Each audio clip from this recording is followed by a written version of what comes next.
In the name of Allah, the most gracious, the most merciful. All praise is due to Allah, the Almighty, the Lord of the worlds.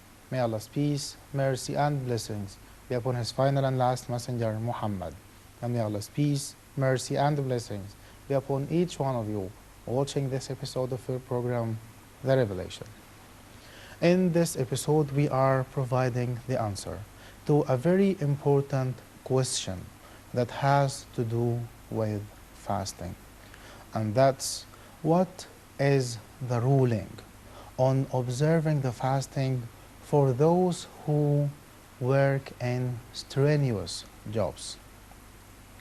And the particular question has to do with the parts of the world where Muslims work as farmers, and the work is seasonal, and they have to work under extreme heat conditions during the summer, and they cannot evade working because this is their source of income, and this is how they can provide for themselves and for the people or for their family members and their dependents.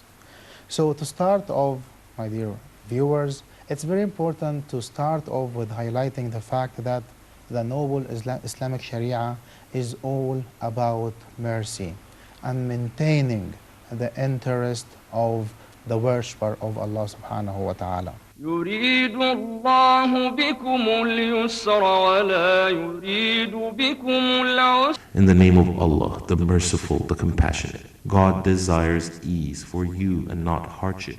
A very important thing to be highlighted here is that one of the conditions obligating the fasting of the month of Ramadan is the physical ability.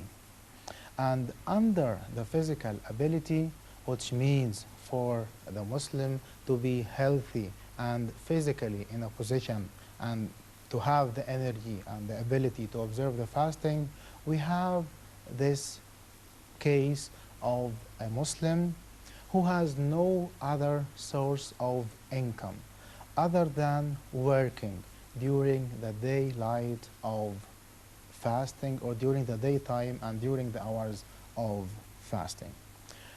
Here, to start off, it is permissible in this case to break the fasting, but on the following conditions and under attaining all of the following picture. If they can postpone the work till night or till after Ramadan, then they have to observe the fasting and work during the night hours or after the month of Ramadan.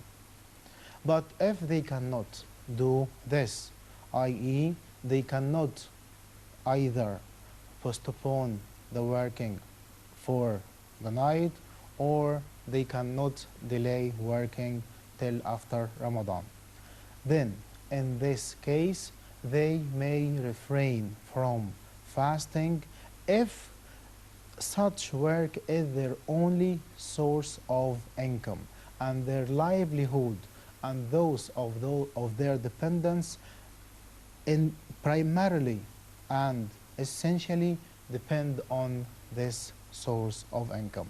And there is no dispute among the Muslim scholars on the permissibility of breaking the fast in this case, and later on after Ramadan they can make up for these days that they have missed. And here there is a very important point that needs to be mentioned, and that's regarding the intention for such people. They need to make sure that they make the intention to fast during the night. And on the days that out of their own experience know that they are more likely to be in a position not to be able to observe the fasting and they will need to break the fast, they can break the fast if there is a real need. In other words, such people need to make the intention to fast during the night.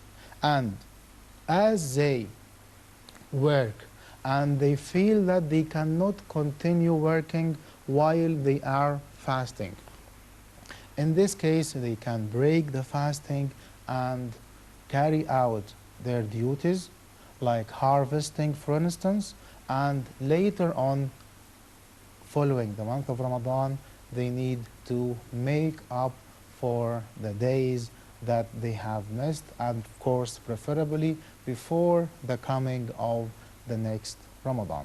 يريد الله بكم اليسر ولا يريد بكم العسر. In the name of Allah, the Merciful, the Compassionate. God desires ease for you and not hardship.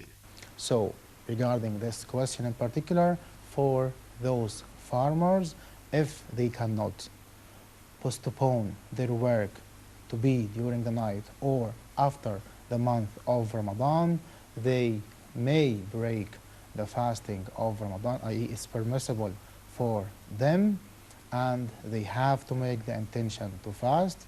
And if they are in a need to break the fasting to be able to carry out their work, then they may break the fasting, and of course later on they have to make up for the days that they have missed, and preferably before the advent of the next Ramadan.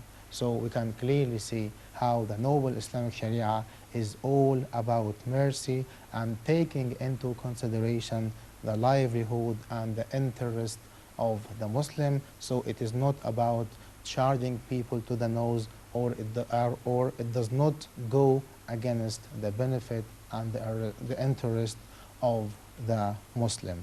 The Islamic Sharia is all about ease and removing hardship. So we ask Allah subhanahu wa ta'ala to enable us to get more knowledge and to be of those who know and act accordingly. May Allah subhanahu wa ta'ala accept all of our good deeds and make them sincere for Him alone and only. And may Allah subhanahu wa ta'ala bless our times and our knowledge. This is all the time that we have for this episode. I leave you in the care of Allah subhanahu wa ta'ala. And remember, you can watch this episode and the previous ones on the official Facebook page and the rest of the social media. Wassalamu alaikum wa rahmatullahi wa barakatuh.